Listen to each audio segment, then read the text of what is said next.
Hello ladies and gents to No Drama Just Movies Rapid Reviews. So I watched the new The Toxic Avenger recently and I had some thoughts. Right off the bat, it's clear that the film doesn't always take itself too seriously. From the beginning, we have the fourth wall break and a death that feels simultaneously gruesome and played for laughs.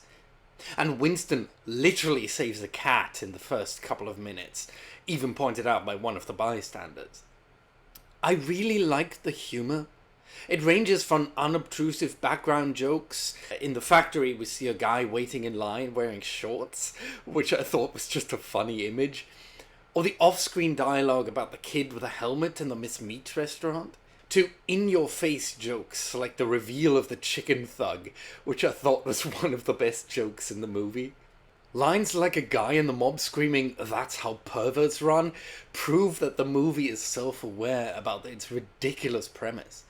I also thought the mix of horror and comedy worked really well, because the horror and gore are so over the top that they become laughable themselves.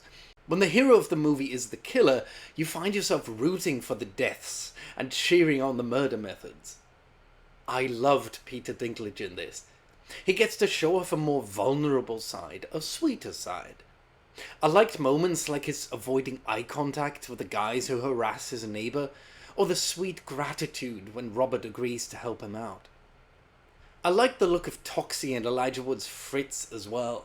There were some really good practical effects and character designs that perfectly fit with the B-movie aesthetics. I love that stupid little mutant bird.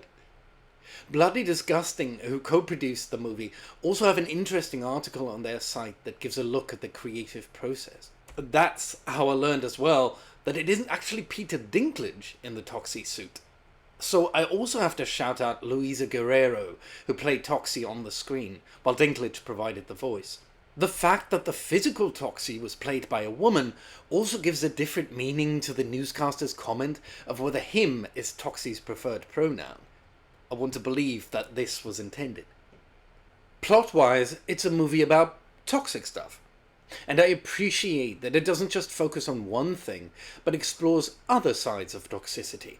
From the obvious image of a sludge that turns Winston into the Toxic Avenger, to complaints about woke changes, like with the Miss Meat restaurant, or the toxic thoughts that fuel Wade's anxiety.